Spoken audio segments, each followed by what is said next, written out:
much as you disagree with the former deputy president, please give him respect that he deserves. He serves as a deputy president, and history will judge it that he was once a deputy president of this nation. We don't want people to behave in a pejoratively, obnoxious and upcomely way. We are not going to accept that. So maneno ya Gachagua, nimesema tusirudie kitu kama hiyo, tupendane. Let us disagree without being disagreeable. We don't need term limit. We need somebody who we will make accountable in 5 years. If you don't do that, we take you home.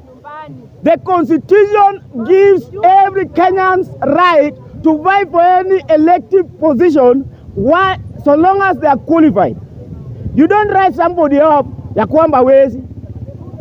Unajua yeye hawezi aje, wewe ni Mungu. Okiya Mutata is a Kenyan just like you. He has a right to vie for any position. Let him vie, and then the people of Kenya make the decision. What kind of a leader are you? You shout in these TVs, in this television. You abuse people. Shenzi. Si wewe unasema shenzi.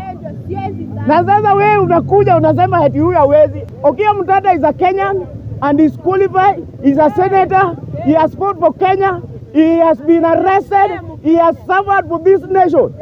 When did I see Atwoli being arrested? It is Okiya Mutata who went to court and then he petitioned against this finance bill. Atwoli, where were you? Shenzi. Kwa majina naitwa Ondeng FB. Nikiingia kwa mada kamili, nikitazungumuza kwa lugha ya Kimombo. Ndio wale wenye hawaelewi Kiswahili kama wenzetu kama wa Sudanese wanaweza nielewa vizuri. First, I want to start by the book of Galatians, chapter 3, verses 1, that says, "Dear Galatians, who bewitched you? Mulianza na roho, sasa munamaliza na mwili." Sisi wa Kenya, swali ni je, wa Kenya ni nani alituroga? Aswa wenzetu kutoka kutoka huko Central. Imefika mahali gani yenye sasa mumeanza kupigana nyinyi wenyewe kwa wenyewe? Munapiga mpaka viongozi wenye nyinyi wenyewe muliweka kuongozi. Aibu kwa Kenya mzima. Internationally, BBC, kwa Fox News, kila mahali ina trend ya kwamba a deputy president, the former deputy president, eti amepigwa na mawe mpaka trend na vidi anarushwa nayo. Kiongozi wenyu ishindwe. Hiyo tabia kama hiyo hatutaki kuona Kenya hii. Hii Kenya tunataka utangamano, tunataka umoja, tunataka kusonga mbele kama tumeungana pamoja. Hii maneno ya kupiga viongozi, hiyo imepitwa na wakati. Kwa hii wakati yenye tuko sahihi, hatufai kupigana eti tunapiga viongozi wetu aswa kwa mazishi. Mahali watu inafaa waomboleze, kuna watu wenye wamepoteza wazazi wao hapo, kuna watu wenye wamepoteza mtoto yao hapo, kuna watu wenye wamepoteza bwana yao hapo. Munaenda kupigana kwa mazishi. Hiyo ni tabia yenye hatufai kuona kwa hii Kenya. Kama ili tusonge mbele, tuwaje kupigana. Kama wewe ukubaliani na mtu fulani, usikae hapo. Amu kuja wakati yako na uomboleze na uende, badala ya kupigana. Kwa hivyo hiyo ilikuwa ni aibu kubwa. Sisi tunataka tuheshimu viongozi wenye wako kwa uongozi sahihi, na hata viongozi wenye wameretire kuongozini, na hata wenye wanakuja. Sisi ni wazazi, na sisi pia tuko na wazazi. Hatutaki kuona wazazi wetu wakipigwa, hatutaki kuona sisi tukipigwa, ama watoto wetu waone kama sisi tutapigwa. That is a bad manners, and those who did that kind of work, shame on you. Your approach is as old as politicians. So now, I want to say that as much as you disagree with the former deputy president, please give him respect that he deserves. He serves as a deputy president, and history will judge it that he was once a deputy president of this nation, and it stands that way. We don't want people to negotiate. We don't want people to behave in a pejoratively, obnoxious and upcomely way. We are not going to accept that. So maneno ya Gachagua, nimesema tusirudie kitu kama hiyo, tupendane. Let us disagree without being disagreeable. Each of us, we have different policies, we have different ideology. You don't need to accept my ideology so that you live.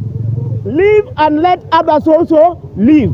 All of us, we are Kenyans and we belong to this nation, and we will stay to this nation until that day that we will be summoned by the trumpet as our Lord Jesus Christ come back. As I go to the next point, kabla niende kwa ile mada ya pili, nataka kuongelea mzee Atwoli. Mzee Atwoli, tunakuheshimu. You have served this nation very well. But there comes a time, hata Simba pia, kuna mahali Simba anazeeka. Even the most fierce lion gets tired and gets worried.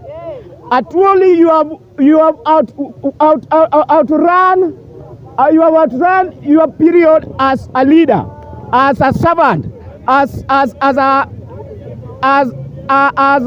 leader in this nation.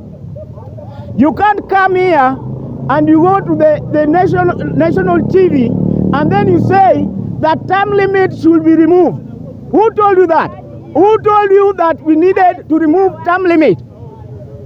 The people who made that term limit were there. You want to tell us that they are foolish?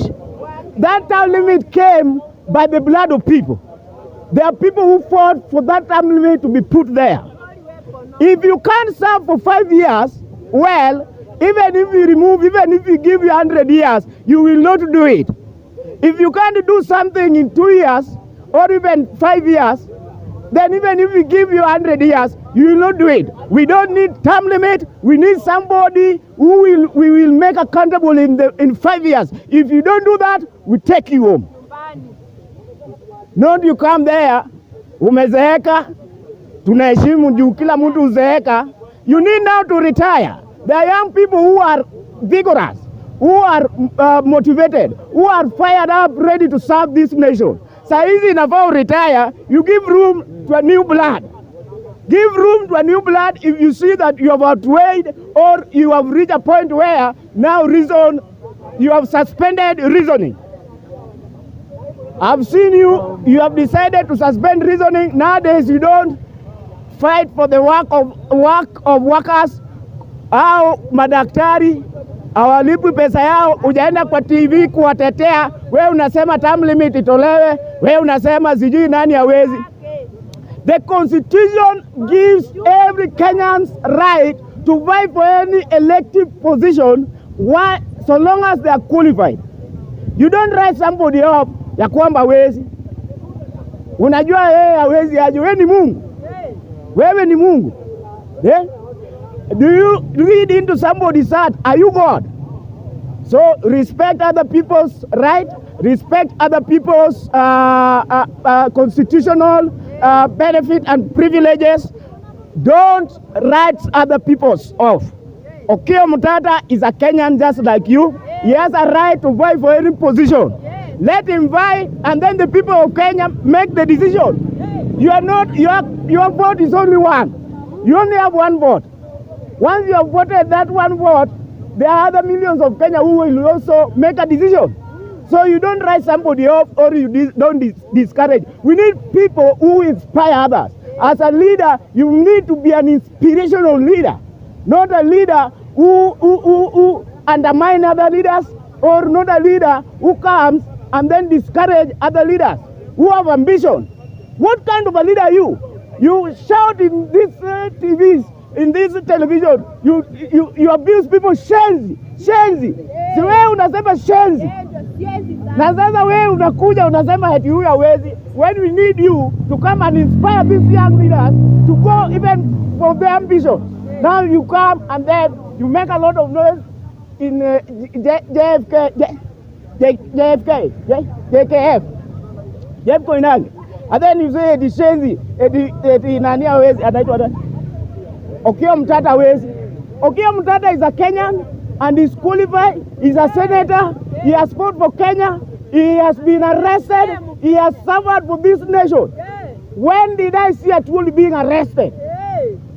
Since I knew him as a young man, I have a lot of respect for him. I knew him as a young man. I've never seen him being arrested. I've seen Okiya Mtata being arrested right in front of Supreme Court by himself change, fighting for the right of people. It is Okiya Mtata who went to court and then he petitioned against this finance bill. Atwoli, where are you? Atwoli, where are you? Young Kenyans are suffering, languishing in poverty. The unemployment rate is at its highest. It's at boiling point. In fact, it is exploding. Where are you, Atwoli? Why are you not talking about that? Instead of talking about unemployment, instead of talking about the young youth who are actually, they are not inspired, they are losing hope, you are talking about term limit. Shenzi. Asanteni sana.